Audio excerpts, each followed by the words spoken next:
यहाँ पे इतना लाचार फील करने लग रहा हूँ ना। 巨大都市の真ん中で立ち往生することを想像してみてください。コミュニケーションは取れず、SNS は使えず、地図アプリは完全に機能停止し、一挙手一投足が監視カメラによって24時間体制で厳重に監視されている状況を。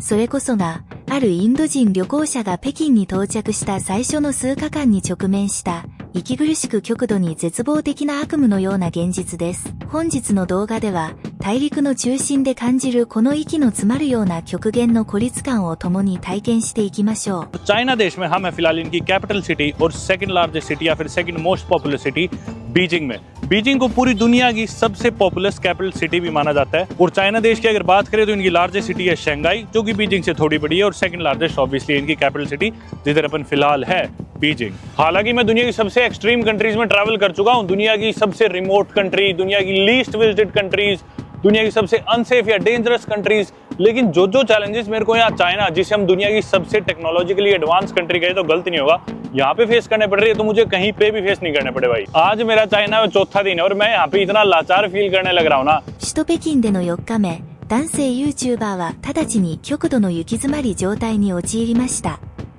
言葉の壁という巨大な試練に加え、現地のアプリには英語版が全く存在しません。さらに、インドの SIM カードは無効化され、国際的なアプリはブロックされ、最も高価な VPN プランでさえも役に立たず、彼は外部の世界からほぼ完全に孤立してしまいました。दरअसल मैं चाइनीज भाषा नहीं बोलता, ना मैं पढ़ सकता, ना मैं लिख सकता, ना मैं चाइना देश में किसी को जानता, तो मेरे को इतनी परेशानी होने लग रही है ना। इतना एडवांस देश है ये, लेकिन फिर भी किसी भी ऐप का इंग्लिश वर्जन नहीं है, सिर्फ चाइनीज वर्जन है। ये तो कोई बड़ी बात नहीं है। अभी रुको, इंडियन सिम कार्ड के साथ आप यहाँ पे कुछ नहीं कर सकते। यहाँ की जो भी ऐप्स है सब कुछ ऐप के थ्रू होता है, बहुत एडवांस है, सारी चीज बहुत मॉडर्न है, लेकिन अपन ऐप ही डाउनलोड नहीं कर सकते क्योंकि आप लोग जानते हो भारत सरकार ने चाइनीज ऐप्स बैन कर रखी है। तो आप ऐप स्टोर पे जाके कोई भी ऐप ही नहीं डाल सकते इस देश में। चलो कोई नहीं, आप किसी तरह ऐप डाल भी लो, फोन में कहीं से इंस्टॉल कर लो, तो आप वो चलाओगे कैसे? क्योंकि अपने भारतीय नंबर के साथ आप लॉग इन नहीं कर सकते, उस पर ओटीपी नहीं आएगा। अगर आपका नंबर भारत का है तो उस पर ओटीपी नहीं आएगा, मैसेज नहीं जाएगा, आप किसी भी ऐप में लॉग इन ही नहीं कर पाओगे, आप कोई अकाउंट ही नहीं बना पाओगे। अब आप लोग कहोगे तो इसमें क्या बड़ी बात है, यहीं का चाइना का सिम कार्ड ले ले। जी हाँ, बिल्कुल ठीक कह रहे हो, लेकिन यहाँ का सिम कार्ड लेना भी कोई आसान बात नहीं है। पहली बात तो जो इंटरनेट के प्लान है यहाँ के लोकल लोगों के लिए अलग है, फॉरेनर अगर सिम कार्ड लेते हैं तो उनके लिए सिम कार्ड महंगा है। दूसरी चीज, अगर आप यहाँ का कोई भी वाईफाई या सिम कार्ड जोड़ के इंटरनेट चलाते हो तो व्हाट्सएप, इंस्टाग्राम, फेसबुक, यूट्यूब, जो भी एप्लीकेशंस अपन चलाते हैं कुछ भी नहीं चलेगा क्योंकि वो सब यहाँ पे बैंड है। अब आप लोग कह दो कि उसमें क्या बड़ी बात है, वो भी VPN से हो जाएगा, तो मैं आपको वो भी बता दूं, मेरे पास 3-4 तरह के VPN है और मैंने फुल वर्जन खरीद रखे हैं, सबसे महंगे VPNs के भी, जैसे कि एक्सप्रेस VPN, और कोई भी VPN यहाँ पे काम ही नहीं कर रहा। Google マップが機能しないため、移動もまた大きなトラブルとなり、彼は100度や大衆点表といった現地の地図アプリの画面をスクリーンショットで撮影し、ページごとに翻訳するという苦労を強いられました。तो अभी चल के अपन लेने वाले एक चाइना का सिम कार्ड, मेनलैंड चाइना का, लेकिन उसको अपन इंटरनेट चलाने के लिए यूज नहीं करेंगे, सिर्फ कॉल्स और ओटीपीज मंगाने के लिए यूज करेंगे, ताकि अपन यहाँ की एप्स में रजिस्टर करके इस देश को ठीक से घूम सके। वरना तो मुझे ऐसे फील हो रहा है कि मैं हैंडीकैप्ड हूँ, ना मैं कुछ कर सकता, ना मैं कहीं घूम पा रहा, खाना तक नहीं मंगा पा रहा, ना खाना खाने जा पा रहा, कुछ भी नहीं कर पा रहा। इनफैक्ट गूगल मैप्स या गूगल की कोई भी एप्लीकेशन यहाँ पे काम नहीं करती, इनकी अपनी मैप्स है वो सारे चाइनीज में, इंग्लिश वर्जन है ही नहीं उन ऐप्स के। और एप्पल मैप्स फिर भी काम करता है, लेकिन मोस्टली लिस्टिंग्स जो है वो एप्पल मैप्स पे यहाँ पे आती नहीं। तो जैसे जिम ढूंढना है, सुपरमार्केट ढूंढना है, मॉल ढूंढना है, एप्पल मैप्स पे मोस्टली वो आते नहीं, तो वो यहाँ के बाइडू और जो भी इनके लोकल मैप्स है, ध्यान चिंग करके ऐप्स है, उनमें देखना पड़ता है। और हर एक पेज का स्क्रीनशॉट लेके फिर उसे ट्रांसलेट करो इंग्लिश में, फिर जो अगला पेज आएगा उसका स्क्रीनशॉट लेके ट्रांसलेट करो, ऐसे करके ऐप्स के थ्रू नेविगेट करना पड़ता है, जो कि बहुत मुश्किल हो जाता है। और नेविगेट करने के बाद भी जैसे मैंने बताया कुछ ऑर्डर ही नहीं कर सकते क्योंकि सिम कार्ड ही नहीं आएगा। चलो ジョージュデラ地下鉄駅に到着した際も、あらゆるものが WeChat による支払いを要求するため、切符の購入に再び困難を極めました。最終的に駅員の特別な支援を仰ぎ、4元の紙の切符を購入せざるを得ませんでした。ये जो इनका ट्रेन स्टेशन है ये है चैंग सोउसी स्टेशन, ये लाइन नंबर 10 है, हर स्टेशन लाइन डिवाइडेड है अलग अलग लाइंस में। टेक्नोलॉजी वाइज मैं बता चुका, चाहे कितना ही डेवलप्ड हो, कितना ही एडवांस हो, लेकिन यार लैंग्वेज की बहुत परेशानी है। अब अच्छी चीज कई इधर मेट्रो स्टेशन पे जिन्होंने लिख रखा है इंग्लिश में भी, लेकिन ऐप्स चलती ही नहीं इंग्लिश में, कोई वर्जन ही नहीं उनका, सिर्फ या तो चाइनीज में पढ़ो लिखो वरना मत चलाओ। चलो भाई घुसते हैं ट्रेन स्टेशन के अंदर और पकड़ते हैं सबवे। अपन सेंटर की तरफ जाने की कोशिश करेंगे और अभी टिकट वगैरह लेते हैं, देखते हैं क्या प्रोसेस है। अब इसकी टिकट कहाँ से मिलेगी और किधर की रहा। कमाल है यार, इधर इन्होंने इंग्लिश लिख रखी है, मैं तो बहुत खुश हो गया देख के। ये इन्होंने लिख रखे है फेयर्स फ्रॉम दिस स्टेशन, चैंगसोई स्टेशन है ये। तो ये युआन है इनकी करेंसी, 6 युआन, 7 युआन, 5 युआन। अब लेकिन ले किससे, कोई आदमी तो बैठा नहीं है। इधर ये QR कोड दे रखे है, अपन ये ले लेते हैं, बीजिंग सुपर पास। मेरा जो ऐप स्टोर है ना आईफोन में, उसमें मैंने अपनी इंडियन आईडी लॉग आउट करके एक मेरी अमेरिकन एप्पल आईडी है, उस एप्पल आईडी से लॉगिन करा है। अब ऐप स्टोर पे जाके मैं इधर की ऐप्स डाउनलोड कर पा रहा हूँ, क्योंकि वो मेरी अमेरिकन आईडी है। अगर इंडियन आईडी से आपका प्ले स्टोर, ऐप स्टोर कुछ भी कुछ नहीं चलेगा। तो अमेरिकन आईडी से मैंने ये ऐप डाउनलोड करी है इनकी रेल की, और देखते टिकट होती है। तो हर ऐप की तरह ये ऐप भी चाइनीज में, और मेरे कुछ समझ में नहीं आने लग रहा। और वी चैट अकाउंट चाहिए। अब वी चैट एक अलग प्रॉब्लम है, वो बाद में देखेंगे। भाई स्टेशन पे कोई नहीं है जिससे मैं टिकट ले सकूँ, ना मेरे को मशीन दिख रही, ऐप पूरी चाइनीज में, कुछ समझ में नहीं आ रहा। और उसके लिए वी चैट चाहिए। यहाँ पे फिजिकली कोई टिकट लेता ही नहीं होगा, तो इसलिए कोई था ही नहीं काउंटर पे। अब इन्होंने बुलाया स्पेशली मेरे लिए, थैंक यू। 4 युआन की टिकट थी, अपने इंडिया के 45 रुपये मान लो। और अभी बताता हूँ, वी चैट, टेलीपे वगैरह सारी चीज़ें, एक बार सिक्योरिटी क्रॉस करूँ टू सबवे। अब ये अपनी टिकट है, इस पर अपने रखी। वाह भाई वाह, चलो।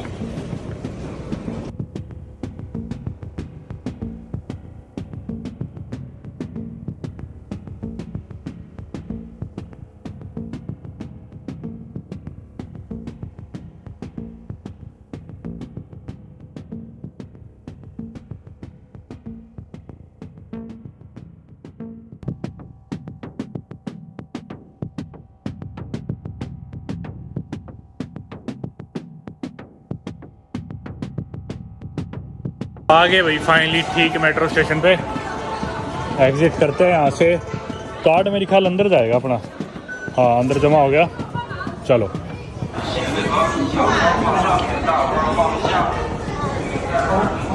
स्टेशन पे तो अपन उतर गए, इनकी मेन जगह के पास आ गए। और अभी मैं जाऊंगा चाइना मोबाइल से सिम कार्ड लेने। 接続の問題を解決するため、彼は中国移動の店舗を訪れましたが、そこで30分近くも続く非常に複雑な SIM カード購入手続きに直面しました。店内が空いていたにもかかわらず、わずか100元の基本的な通信プランを購入するだけのために、パスポートやビザの提示、顔写真の撮影、そして厳格な書類への記入を次々と求められました。 इधर कहीं होना चाहिए चाइना मोबाइल, वो रहा देखो ब्लू सा, ये रहा चाइना मोबाइल। चलो अंदर चल के सिम कार्ड लेते हैं। खुला तो है ना ये, मेरे को तो बंद सा लग रहा है। नहीं खुला है 7 बजे तक। बस नंबर्स के जो अल्फाबेट्स है ना वो समझ में आ जाते हैं, उससे अपना काम सा थोड़ा बहुत चल जा रहा है। आगे भाई चाइना मोबाइल, सिम कार्ड देने लग रहे हैं। ये ऑफर्स पढ़ लो, पढ़ लिए, समझ गए। चलो मौज करो। 30 GB for 100 yuan. Oh okay, अच्छा ट्रांसलेट करके लिख रखे इन्होंने। 他到了 So 微 you 博 want- 真的取消了。 okay I'll take this. You have cheaper, also cheaper? No cheaper? Okay then it's okay. भाई इधर आके बिठा दिया, ट्रांसलेटर से बात करने लग रहे हैं। ये मेरा पासपोर्ट ले लिया इन्होंने। फाइनली चलो सिम कार्ड तो मिल जाएगा, थोड़ी सी प्रॉब्लम उससे अपनी सोल्व हो जाएगी। सिम कार्ड ले लिया भाई अपन ने, और सिम लेने में 25 से 30 मिनट के बीच में लग गई भाई, सिर्फ एक सिम कार्ड के लिए। और आपने देखा पूरी दुकान खाली पड़ी थी, ऐसा नहीं था कि वो मेरे को छोड़ के किसी और को एंटरटेन कर रहे थे। मेरे पे ही लगे हुए थे। पासपोर्ट की कॉपी ली, फिर वीज़ा की कॉपी ली, फिर मेरी फ़ोटो खींची अलग से। और पहले मैं मेन काउंटर पे गया था, उसने कुछ प्रोसेस करा, फिर उसके बाद दूसरे काउंटर पे एक आदमी ने फॉर्म भरा बहुत बड़ा, मेरे को पास में बिठा के, फिर वापस मेन काउंटर पे।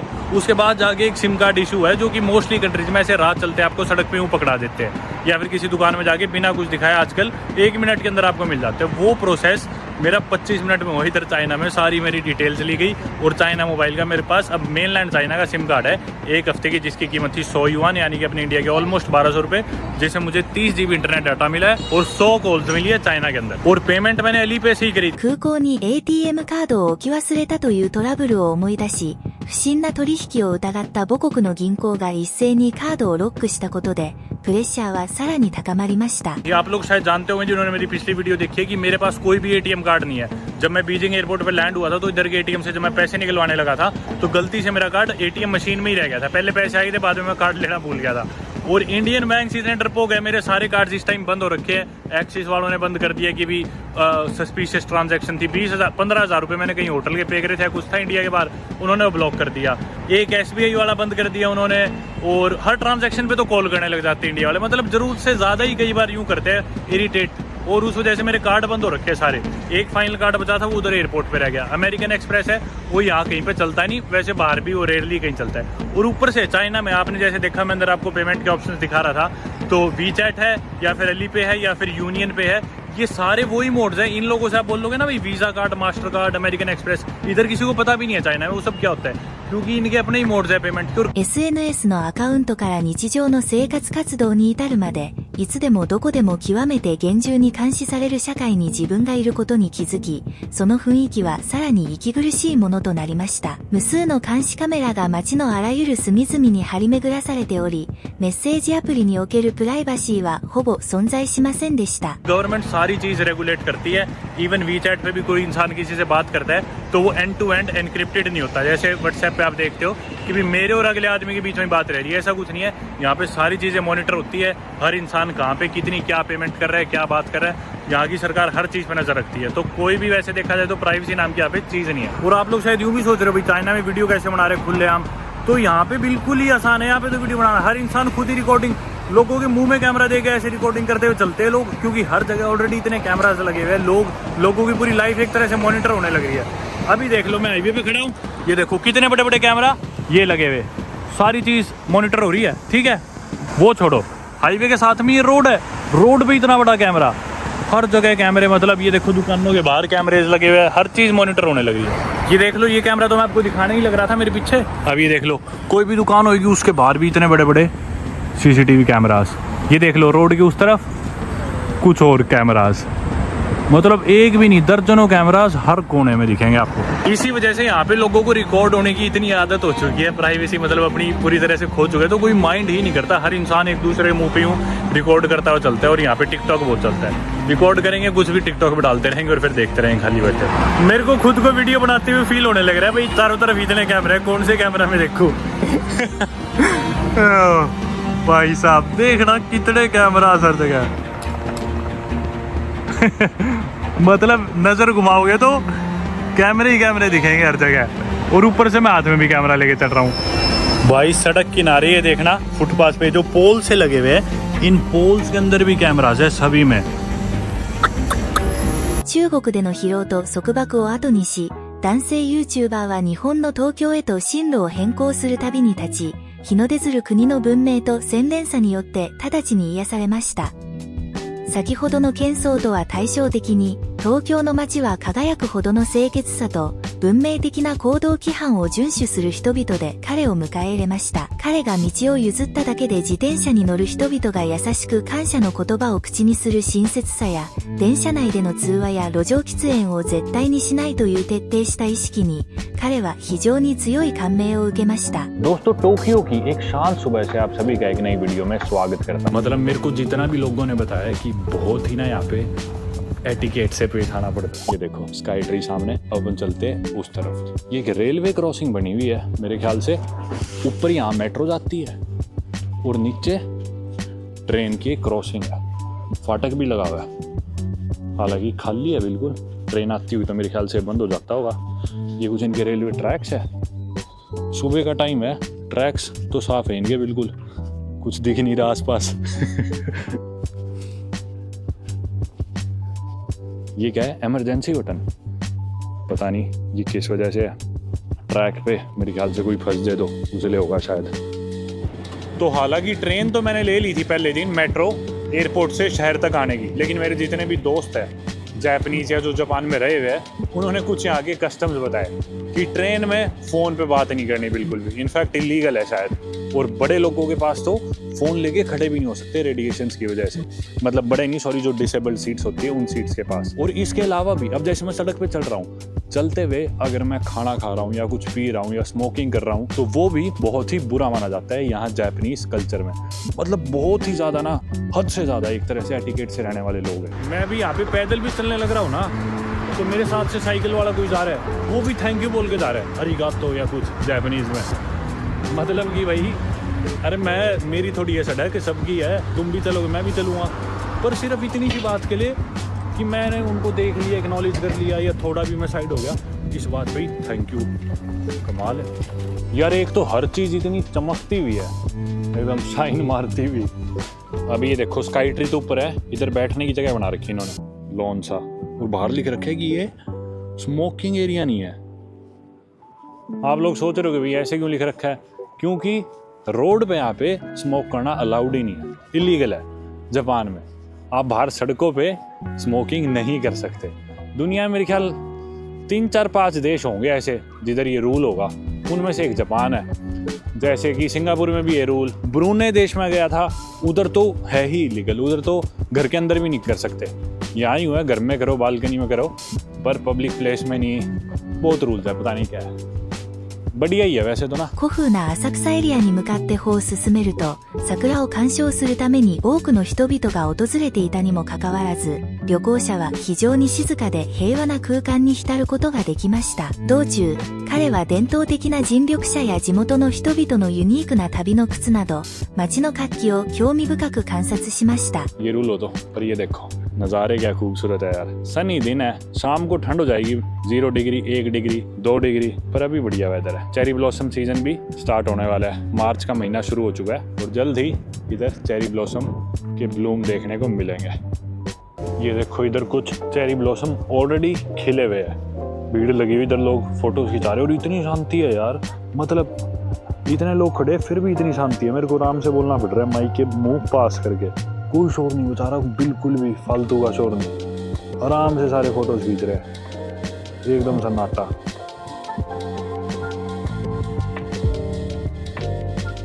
हो रखी है। अभी जैसा कि आप लोग जानते हो हॉस्टल से अपन बाहर निकल चुके हैं, और ये जो एरिया है इस पार्ट को बोलते हैं असाकुसा, टोक्यो का।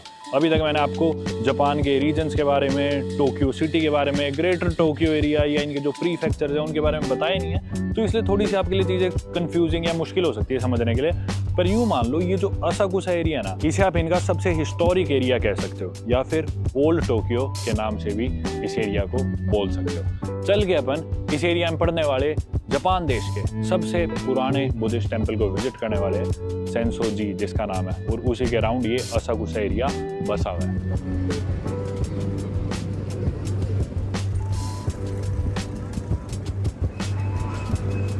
इस रोड पे फाइनली टूरिस्ट देखने में मिल रहे हैं, काफ़ी बाहर से आए हुए लोग, अलग अलग देशों से, कुछ जापान के भी दूसरे कोनों से आए होंगे।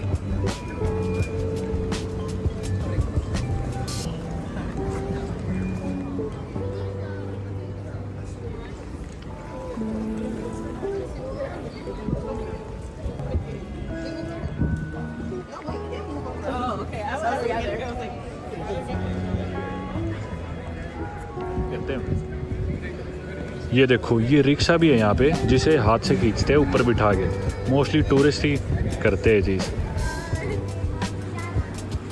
और इधर एक सुमो शो, ये मस्त चीज़ लग रही है यार, पहले मंदिर देख के आते हैं।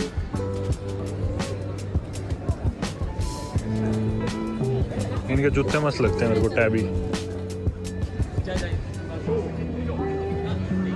किधर से जाना है मंदिर में?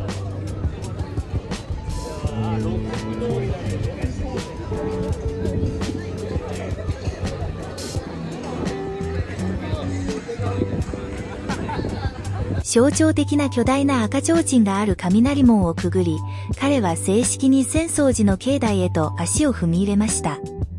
本堂のエリアに入る前、彼は身を清める長寿者のエリアを注意深く観察し、日本の二大宗教である仏教と神道の間の平和的で調和の取れた交わりについて時間をかけて学びました。आगे वही सामने आ गया अपने सेंसोजी। मेरे राइट में कुछ दुकानें, और ये देखो भाई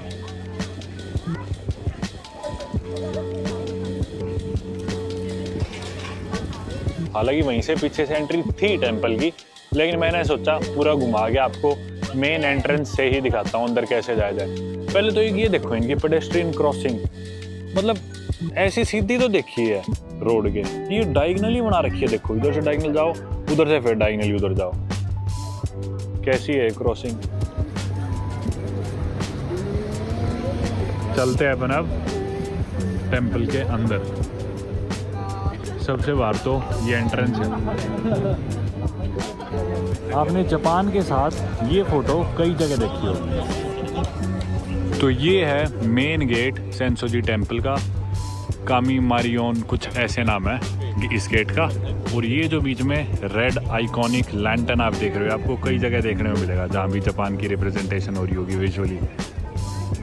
चलो चलते हैं मेन गेट से अंदर।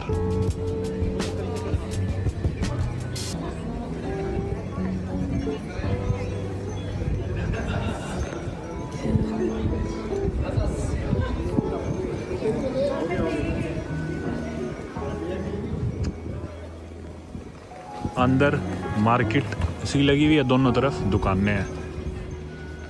सामने दिख रहा है टेम्पल।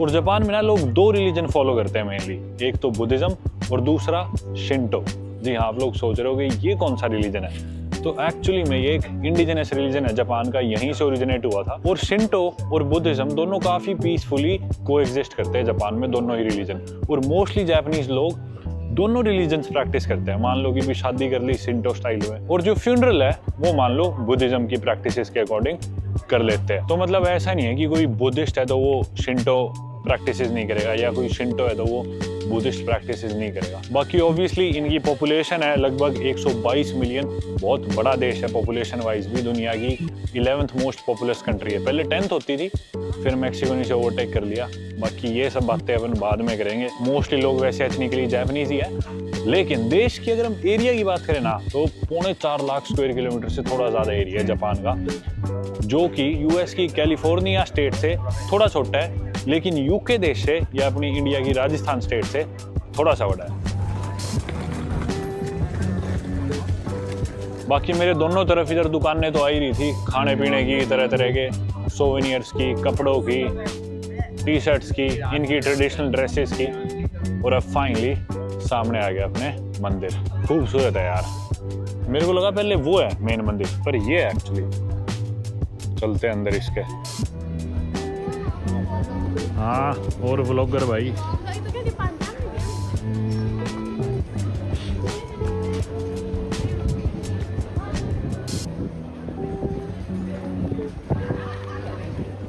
इधर वैसे अगरबत्ती लगाई जाती है, पर कहाँ है ही नहीं। अपन चाइना में भी गए थे बुद्धिस्ट टेम्पल में, एक हान बुद्धिस्ट टेम्पल में, उधर हमने ये प्रैक्टिसेस देखी थी। इधर अगरबत्ती लगाओ और धुआं हो रहा होता है। अभी ये गर्म तो है, मेरे ख्याल से बुझा दी सारी, पता नहीं क्या चक्कर है। तो मतलब इसका जो धुआं आ रहा होता है ना, उसकी यूँ समझ लो, इसके धुएं की यूँ धोक मार ली ना तो वो अच्छा माना जाता है। पर फिलहाल यहाँ कोई धुआं नहीं दिख रहा, ना कोई अगरबत्ती दिख रही जो अपन यहाँ जला सकते। कोई नहीं, चलो। अच्छा, ये मेरे ख्याल से वो है, ये प्योरीफिकेशन के लिए इस फाउंटेन में हाथ धोने होते हैं, वही है शायद ये।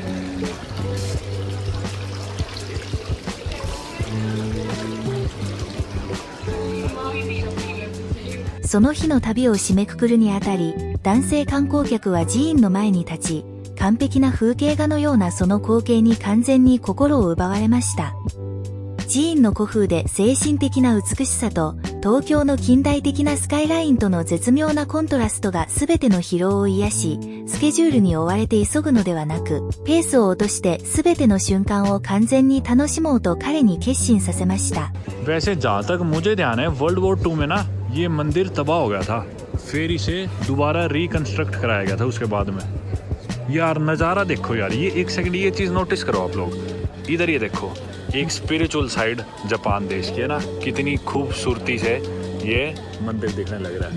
और एक तो ये नहीं पीछा छोड़ रहा है मेरा, उस तरफ दिखाता हूँ। और दूसरी तरफ ये देखो, मॉडर्निटी, ये स्काई स्क्रैपर्स, ऊंची बिल्डिंग्स, मतलब इधर तो कोई स्काई स्क्रैपर नहीं है पर आप अंदाज़ा लगा लो, मतलब एक फ्रेम में कितनी ब्यूटीफुली ये दोनों चीज़ें आती है, मतलब इनकी स्पिरिचुअल साइड भी और ये मॉडर्न साइड भी। ये चीज़ मस्त लगी मुझे देखने।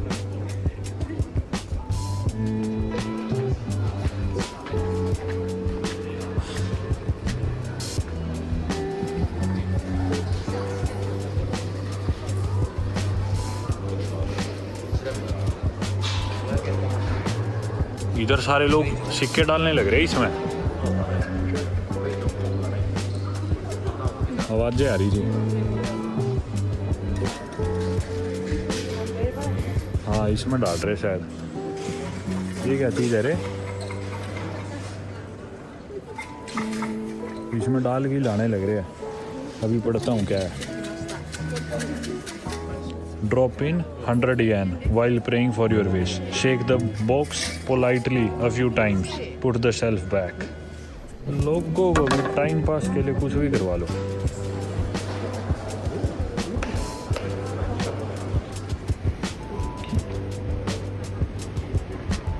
बाकी ये सेंसोजी टेम्पल मुझे जेन्युइनली बहुत बढ़िया लगा। और टेम्पल से निकलते हैं बाहर, जापान देश में या टोक्यो शहर में बहुत सी चीज़ें अभी भी मेरे लिए या फिर as a first timer experience करनी बाकी है। और अब की बार मैंने डिसाइड करा कि एक दिन में बहुत ज़्यादा चीज़ें करने की बजाय या फिर एक दिन में बहुत ज़्यादा चीज़ें देखने एक्सपीरियंस करने की बजाय इन एक्सपीरियंसेस को मैं थोड़ा सा ज़्यादा वीडियोज़ में या ज़्यादा दिनों में बांट। すべての嵐を背後に置き、東京は旅人の魂にとって完璧な癒しの薬として現れました。塵一つない清潔な街並み、文明的な行動規範の端々に現れる優しさ、そして古寺の陰にある絶対的な静寂の空間が不思議なほどの平穏な感覚をもたらしてくれました。日本はまさに洗練の極みであり、すべての疲労が完全に癒される場所です。今後も私たちの探求の旅に同行するため、高評価、シェア、そしてチャンネル登録をお願いいたします。それではまたお会いしましょう。